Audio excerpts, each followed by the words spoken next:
Hello बच्चों, let's read the question. So the question here is the charge across the capacitor in two different RC circuit 1 and 2 are plotted as shown in the figure.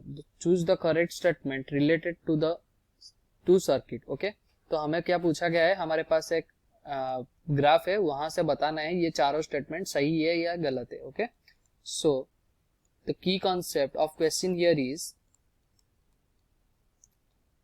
Charging of capacitor.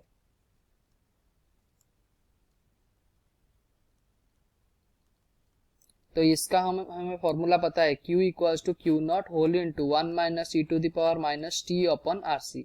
Okay, Q क्या है? Charge at any time t, charge at any time t.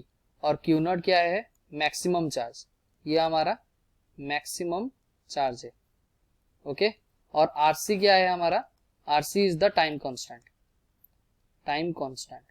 और फिर उसको हम बोल सकते हैं tau. Okay, so coming back to the question. Question हमें क्या बोला गया है, हमारे पास ऐसा एक ग्राफ दिया गया है और ये हमारा क्यूमैक्स है, ये हमारा क्यूमैक्स है और ये हमारा फर्स्ट ग्राफ है और ये हमारा सेकेंड ग्राफ है. ओके, ये 1 ये 2. तो हमें क्या पता है, यहाँ से पहला वाला क्वेश्चन क्या पूछा गया है, both the capacitor are charge to the same charge. हाँ, ये बिल्कुल सही है. Both the capacitor acquire maximum charge कितना एक्वायर किया है? Acquire maximum charge QMax.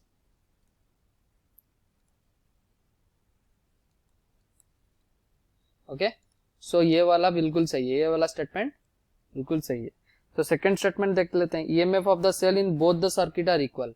देखिए, ईएमएफ ऑफ द सेल हमें पता नहीं है, उससे देखने से पहले हम ये बात देख लेते हैं C1 या C2 के भी अंदर रिलेशन क्या होता है. ओके, सो Q मैक्स हमें क्या पता है, Q max equals to C1 V1 equals to C2 V2, क्योंकि दोनों का मैक्सिमम चार्ज सेम है. ओके, तो ये अगर ये C1 V1 equals to C2 V2, पर हमें पता कैसे चलेगा C1 बड़ा है या V1 बड़ा है या C2 बड़ा है या V2 बड़ा है. तो हम और एक स्टेटमेंट से जा सकते हैं, जैसे कि ये हमारा चार्ज Q है, इस चार्ज Q को अटेंड करने के लिए फर्स्ट वाले ग्राफ को, फर्स्ट वाले के जो सेटअप को, उसको टाउ 1 लगाए और सेकेंड वाले को टाउ 2 लगाए. तो यहाँ से हम क्लियरली देख सकते हैं tau 2 is greater than tau 1, tau 2 is greater than tau 1. तो टाउ 2 क्या होता है, R2 C2 is greater than R1 C1. तो R2 upon R1 equals two is greater than C1 upon C2. तो यहां से हमें कुछ पता नहीं चला कि कौन सा बड़ा है, C1 इधर बड़ा है या C2 बड़ा है. ओके, सो ये भी हम बोल नहीं सकते V1 बड़ा है या V2 बड़ा है. ये स्टेटमेंट बिल्कुल गलत है, सेकंड वाले स्टेटमेंट बिल्कुल गलत है.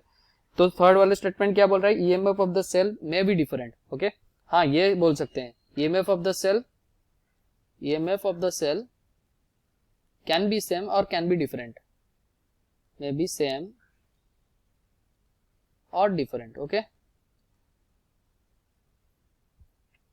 और फोर्थ स्टेटमेंट क्या बोल रहा है, fourth statement EMF of E1 is more than E2. तो ये स्टेटमेंट तो बिल्कुल गलत है. हमें पता नहीं है C1 बड़ा है या C2 बड़ा है, तो वहां से हमें कैसे पता चलेगा V1 मतलब E1 और E2 बड़ा है.